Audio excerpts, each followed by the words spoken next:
بسم اللہ الرحمن الرحیم۔ السلام علیکم جماعت اجتم۔ اپنی کتاب کمل کا صفحہ نمبر 148 کھولیں۔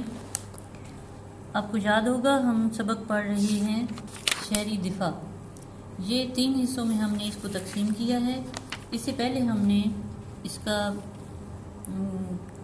ابتدائیہ پڑھا ہے، پھر اس کے بارے میں عملی اقدامات پڑھے ہیں، اور آج کے لیکچر میں ہم اس کے سلسلے میں احتیاطی تدابیر کے عنوان سے پڑھیں گے۔ احتیاطی تدابیر کے حوالے سے نمبر 1 ہے کہ آفات سے بچنے کے لیے احتیاطی تدابیر کا اختیار کرنا انتہائی ضروری ہے۔ اس کے لیے ضروری ہے کہ ہم سب میں یہ شعور اور سمجھ ہو کہ ہم خود بھی ذمہ دار بنیں اور دوسروں کو بھی ذمہ داری کی تلقین کریں یا نصیحت کریں۔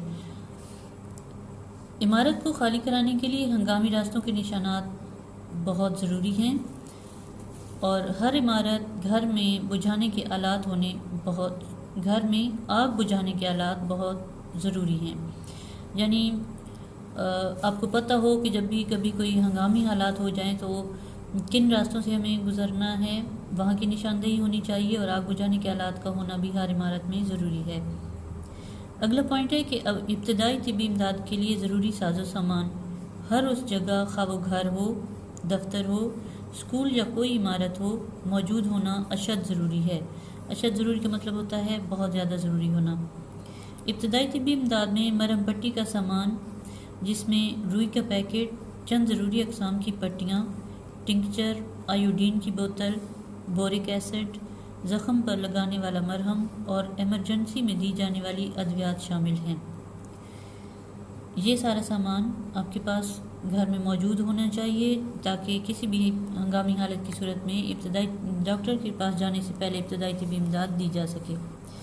ہر عمارت اور لوگوں کے آنے جانے کی جگہوں پر نمایاں طور پر ایمرجنسی نمبر چسپاں کیے گئے ہوں۔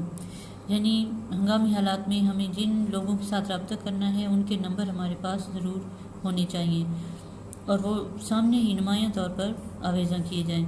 مثلاً ایمبولینس کا number, fire station, police, rescue centre وغیرہ۔ یہ احتیاطی اور صورتحال کو بہتر بنانے کی چند تجاویز ہیں، تجویز کی جمع تجاویز، جن پر عمل کرنے کی مشق اسکول میں کی جانی چاہیے تاکہ خدا نخواستہ مشکل وقت آنے پر سب ایک دوسرے کی مدد کر سکیں۔ خدا نخواستہ کا مطلب ہوتا ہے اللہ نہ کرے۔ یعنی یہ تجاویز، ان پر عمل کرنے کے لیے اس کی بار بار مشق کرنے کی ضرورت ہے تاکہ ہنگامی حالات میں مشکل سے دوچار ہونے کے بعد ہم ایک دوسرے کی مدد کر سکیں۔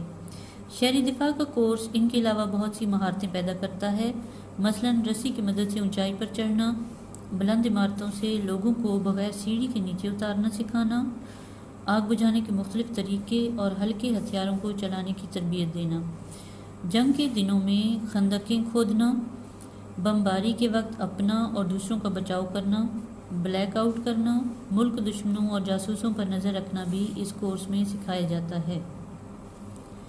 یاد رہے کہ ملک دشمنوں پر نظر رکھنا جنگ کے علاوہ عام دنوں میں بھی بہت ضروری ہے۔ اس کی وجہ یہ ہے کہ پاکستان کو قائم رکھنے کے لیے اسے دشمنوں سے بچانا اور اپنے ہم وطنوں کا خیال رکھنا ہمارا فرض ہے۔ یعنی یہ صرف ہنگامی حالات میں ہی یہ ساری تدابیر ضروری نہیں ہیں، بلکہ ان کی بار بار مشق کرنا ضروری ہے، عام دنوں میں بھی ان کی مشق کرنا بہت ضروری ہے تاکہ ہنگامی حالات میں ہم پریشان ہونے کی بجائے اس پر قابو پانے کی کوشش کریں۔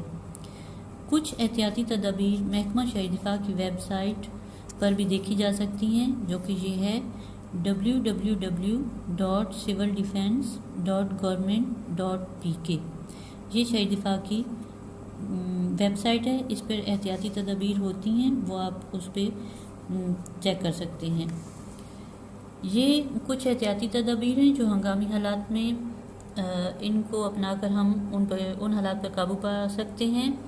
اس میں میں نے کچھ مشکل الفاظ خط کشید کر دیے ہیں، ان کو آپ نے اچھی طریقے سے پڑھنا ہے اور پھر ان کی املا لکھنی ہے اپنے رف رجسٹر پر، اور ان احتیاطی تدابیر کو یاد بھی کرنا ہے۔